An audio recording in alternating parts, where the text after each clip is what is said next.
నిన్న అటల్ బిహారీ వాజ్పేయి గారి పుట్టినరోజు సందర్భంగా ఆయన జయంతి సందర్భంగా నిన్న 15 అడుగుల వాజ్పేయి విగ్రహాన్ని ఇక్కడ అమరావతిలో వెంకటాయపాలెంలో అటల్జీ స్మృతి వనం పెట్టి అక్కడ ఏర్పాటు చేశారు. అటల్ మోడీ సుపరిపాలన యాత్రని ఇది రాష్ట్రంలో చేస్తున్నట్టున్నారు బీజేపీ వాళ్ళు. దానిలో భాగంగా నిన్న కేంద్ర మంత్రి శివరాజ్ సింగ్ చౌహాన్ గారు ఆ విగ్రహాన్ని ఆవిష్కరించారు. దానిలో చంద్రబాబు నాయుడు గారు మాట్లాడినటువంటి చిల్లర మాటలు. ఎందుకు చిల్లర మాటలు అంటున్నానంటే అతను మాట్లాడే ఎప్పుడు చిల్లర మాటలే కాబట్టి చిల్లర మాటలని అంటాం, లేదా ఉన్మాదకరంగా మాట్లాడతాడు.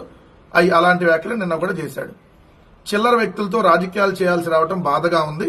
కొందరు నాయకులు స్ఫూర్తినిస్తారు, మరికొందరు దేశం కోసం బతుకుతారు, ఇంకొందరు స్వార్థం కోసమే బతుకుతారని జగన్ ఉద్దేశించి చంద్రబాబు మాట్లాడారు. చంద్రబాబు వ్యాఖ్యానించారు. పీపీపీ విధానంలో ఈ దేశం అభివృద్ధి చెందుతుందని ఆలోచించి సంపద సృష్టికి దోహదపడ్డ వ్యక్తి వాజ్పేయి. అలాంటి పీపీపీ ద్వారా 30 ఏళ్లుగా సంపద సృష్టిస్తుంటే ఇప్పుడు ఏమీ తెలియని నాయకులు విమర్శిస్తున్నారు. వైద్య కళాశాలలో ఆసుపత్రులు నిర్మించి మెరుగైన సేవలు అందించాలని, సంపద సృష్టించి ఉద్యోగాలు కల్పించేందుకు పీపీపీ వైబిలిటీ మోడల్ తెస్తే దాన్ని వక్రీకరిస్తూ ప్రైవేటుకు అప్పగిస్తున్నారని ప్రచారం చేస్తున్నారు. మీరు కాలేజీలు కడితే మేము జైల్లో పెడతామని బెదిరిస్తున్నారు. వాజ్పేయి లాంటి ఉన్నత వ్యక్తులతో రాజకీయం చేసిన నేను ఇప్పుడు చిల్లర వ్యక్తులతో రాజకీయాలు చేయాల్సి రావటం బాధగా ఉంది. ఎవడు చిల్లర వ్యక్తి? చంద్రబాబు నాయుడు గారు. మీకంటే చిల్లరతనంగా లేఖీతనంగా రాజకీయాలు చేసినటువంటి వ్యక్తి ఈ దేశంలో ఎవడన్నా ఉన్నాడా? చిల్లర రాజకీయాలు మీరు చేసింది. పిల్లనిచ్చినటువంటి సొంత మామ మీద అధికారం కోసం చెప్పులు వేయించినటువంటి చిల్లర వ్యక్తి నువ్వు కదా. ఇంతకంటే చిల్లర రాజకీయాలు ఎవడన్నా చేశాడు ఈ దేశంలో? జయప్రదంగా ఆ పార్టీని లాక్కున్నావే చిల్లర వ్యవహారాలు చేసి. ఇవన్నీ ప్రజలు మర్చిపోయారు అనుకుంటున్నావా? బతికుండగానే రామారావు గారి మీద నగ్నంగా కార్టూన్లు వేయించి ఏదైతే నువ్వు ఈనాడులో రాయించినటువంటి రోత కార్టూన్లు మర్చిపోయారా? నువ్వు చేసినటువంటి చిల్లర రాజకీయం, నీ చిల్లర రాజకీయం. నరేంద్ర మోడీ గారిని టెర్రరిస్ట్ అంటావు, మళ్ళీ అదే నోటితో నరేంద్ర మోడీ గారిని పొగుడుతావు. చిల్లర రాజకీయం కాదా ఇది? సోనియా గాంధీని ఇటలీ దెయ్యం అన్నావు, ఇండియాకి దేవత అన్నావు. మళ్ళీ నువ్వే. నీది మామూలు నోరు కాదు కదా. చిల్లర రాజకీయాలకి ఇది కదా నిదర్శనం. అమిత్ షా గారు ఫ్యామిలీతో వస్తే తిరుపతి రాళ్లేయించావు నీ చిల్లర చేష్టలు. నువ్వు నల్ల బెలూన్లు వదిలి నిరసన వ్యక్తం చేయించి నరేంద్ర మోడీ గో బ్యాక్ అని నినాదాలు ఇప్పించావు. చిల్లర వ్యక్తివి, చిల్లర రాజకీయాలు.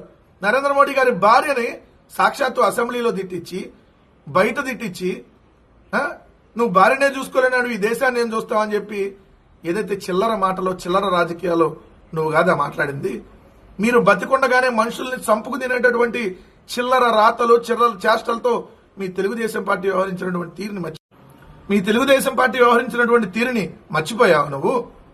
చిల్లర రాజకీయాలకు ఆద్యుడు నువ్వు. చిల్లర రాజకీయాలకు కేర్ ఆఫ్ అడ్రస్ నువ్వు. చిల్లర రాజకీయం అంటేనే care of address Telugu Desam party. Tirumala లడ్డులో జంతువుల కొవ్వు కలిసిందని చెప్పి మనిషి అనేవాడు ఎవడన్నా మాట్లాడతాడా? ఉన్మాదకరమైనటువంటి రీతిలో మాట్లాడినటువంటి నీది చిల్లర పార్టీ కాదు, ఉన్మాదకరమైనటువంటి పార్టీ, ఉన్మాదకరమైనటువంటి వ్యక్తులు మీరు. మొన్నటికి మొన్న కూడా చూస్తే ఏదైతే కదిరిలో జనసేన కార్యకర్తని బలి చేశారు కదా మీ రాజకీయాల కోసం. వైసీపీ కార్యకర్త అని చెప్పి రోడ్డు మీద కొట్టి తీసుకుని వెళ్లి బలి చేసింది మీరు కాదా మీ చిల్లర రాజకీయాల కోసం. ఓటుకు నోటు, ఏదైతే సీటుకు నోటు మీకు గుర్తుండే ఉంటది. ఎమ్మెల్సీ ఎన్నికల కోసం తెలంగాణలో 5 కోట్లు పెట్టి ఎమ్మెల్సీని కొనుగోలు చేయడం కోసం బ్రీఫ్డ్ మీ ఓటుకు నోటు. చిల్లర రాజకీయాలు చేసింది ముఖ్యమంత్రిగా ఉండి నువ్వు కదా. మొన్న మీ కొలికపూడి శ్రీనివాస్ చెప్పాడు మీ ఎమ్మెల్యే, నేనైతే నా సీటు కోసం డబ్బులు ఇచ్చానని చెప్పి. సీటుకి నోటు, ఓటుకి నోటు. ఇంతకంటే చిల్లర రాజకీయాలు ఏమైనా ఉంటాయా? వైఎస్ఆర్ కాంగ్రెస్ పార్టీ నుంచి గెలిచిన 23 మంది ఎమ్మెల్యేలని సంతలో పశువుల్లాగా కొని 4 మంత్రి పదవులు ఇచ్చి నువ్వు చేసినటువంటి చిల్లర రాజకీయం, మహిళల మీద మీరు చేసినటువంటి చిల్లర ప్రచారం, దుష్ప్రచారం, రోజా గారి మీద కావచ్చు, లక్ష్మీపార్వతి గారి మీద కావచ్చు, సాక్షాత్తు భారతమ్మ మీద కూడా మీరు చేసినటువంటి దుష్ప్రచారం. ఇంతకంటే చిల్లర రాజకీయాలు మనిషిని ఎవడెవడన్నా చేస్తాడా? నీ జూనియర్ ఎన్టీఆర్ తల్లిని అంటే నందమూరి తారక రామారావు గారి కోడల్ని మీ తెలుగుదేశం పార్టీ ఎమ్మెల్యే చేత తిట్టించావే. చిల్లర తనం ఇది కాదా? ఇంతకంటే లేఖీతనం, ఇంతకంటే లేఖీ పాలిటిక్స్ ఏమన్నా ఉంటాయా? నీలాంటాడితో ఈరోజు రాజకీయాలు చేయటం అనేది నిజంగా చిల్లరతనం. నువ్వు నిజంగా నీలాంటాడి రాజకీయాల్లో పనికిరాడు. ఎప్పుడైతే ఈ తెలుగుదేశం పార్టీ పోద్దో రాష్ట్రానికి పట్టినటువంటి శాశ్వత శనొదిలిపోద్ది. మీరంతా చిల్లర రాజకీయాలు చేసి పవన్ కళ్యాణ్ తల్లిని తిట్టించింది ఎవరు? చిల్లర రాజకీయం కదా. అతనికంటే బుద్ధి జ్ఞానం లేదనుకోండి, ఆయన మీతో మీ సంకనెక్కుతాడు. ఉన్న వాస్తవం తెలియాలి కదా. గీతాంజలి అనేటటువంటి వివాహితని ఏదైతే ఆమెని రైలు కింద పడి చనిపోయేటట్టుగా చేసినటువంటి దుర్మార్గకరమైనటువంటి ఉన్మాదకరమైనటువంటి రాజకీయాలు చేసిన మీరు మాట్లాడుతా ఉన్నారా? ఏంటి పీపీపీ అనేది సరైన విధానమా? ఏంటి కేంద్ర ప్రభుత్వం చెప్పేసిందా? ఏడ చెప్పింది? కేంద్ర ప్రభుత్వం చెప్తే పీపీపీ సరైందని పిడుగురాల ప్రభుత్వ మెడికల్ కాలేజ్ కేంద్ర ప్రభుత్వం ఆధ్వర్యంలో ఉంది. మరి దాన్ని ఎందుకు ఇవ్వలేదు వాళ్ళు పీపీపీలో ప్రైవేట్ వాళ్ళకి? మరి మీరు ఎందుకు ఇచ్చారు? అసలు ఒక మెడికల్ కాలేజ్ కట్టడం చేత కాదు మీ జీవితానికి.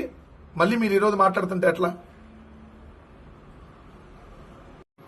పీపీపీ సరైందైతే మరి అమరావతిలో ఇప్పటికే 47,000 కోట్ల రూపాయల అప్పులు ఎందుకు తెచ్చావు చంద్రబాబు నాయుడు గారు? అదేవిధంగా ఇంకొక 50,000 కోట్ల రూపాయల అప్పులు అంటే మొత్తం 1,00,000 కోట్ల అప్పులతో మరి ఎందుకు అమరావతిని కట్టడం? పీపీపీ సరైనదైతే, పీపీపీలో సంపద సృష్టించేదైతే మరి అమరావతిని పీపీపీకి ఇచ్చేయాలి కదా.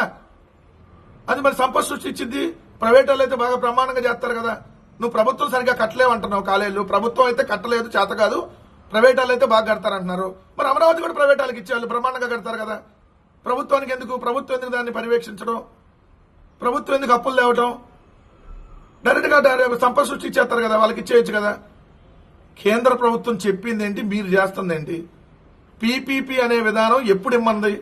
కొత్తగా ఎవరైనా ప్రైవేటు వాళ్ళు ఏదైనా కాలేజీలో ఇంకోటో కడతానంటే ప్రభుత్వాన్ని ఇన్వాల్వ్ కామని చెప్పింది. ప్రభుత్వాన్ని అప్పుడు రాయితీలు ఇమ్మంది. ఉన్న ప్రభుత్వ మెడికల్ కాలేజీని పీపీపీలో ప్రైవేట్ వాళ్ళకి 66 సంవత్సరాల పాటు ఇచ్చేయమని చెప్పలా. ఉన్న ప్రభుత్వ కాలేజీల్ని ఏదైతే ప్రభుత్వ కాలేజీలు ప్రైవేట్ వాళ్ళకి ఇమ్మని, ఎకరం 100 రూపాయలకి ఇచ్చేయమని, అదేవిధంగా ప్రైవేట్ వాళ్ళకి ఇచ్చి మళ్ళీ ప్రభుత్వమే శాలరీ ఇమ్మని ఎక్కడా చెప్పలా. ఇది ఇంకా మీరు ప్రజలను మభ్యపెట్టమాకండి. 1 కోటి సంతకాలు అంటే దాదాపు 1 కోటి కుటుంబాలు మొన్న మీకు వ్యతిరేకంగా ఏదైతే సంతకాలు పెడితే ఈరోజు దాన్ని కవర్ చేయడం కోసం ఈ సత్యకుమార్ యాదవ్, అదే ఈవీఎం మంత్రి, ఆయనకు బోర్డర్లు తెలియవు ఆ నియోజకవర్గం. సో ఇవన్నీ ఇప్పుడు వచ్చి మళ్ళీ చిల్లర మాటలు, చిల్లర కథలు.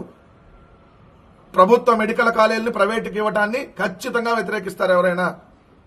మీరు మీ రాజకీయ సౌలభ్యం కోసమో లేదంటే మీ డబ్బుల కోసం ఇంకో దానికోసమో, డబ్బులే రాజకీయంగా దీంట్లో క్లియర్ గా మీకు ఇప్పుడు 66 ఏళ్ల పాటు డబ్బులు వస్తాయి ప్రతి సంవత్సరం. అది బంగారు బాతుగుడ్లాగా మీకు ఏదైతే డబ్బులు వస్తాయి ప్రైవేట్కి ఇస్తే. అందుకని చెప్పి చంద్రబాబు నాయుడు గారు ఏదైతే మదర్ ఆఫ్ ఆల్ స్కామ్స్, ఇది మామూలు స్కామ్ కాదు. మెడికల్ కాలేజీలు ప్రైవేట్ వాళ్ళకి ఇవ్వటం అనేది 66 ఏళ్ల దోపిడీకి స్కామ్ ఇది. 1 సంవత్సరం 2 సంవత్సరాలు కాదు.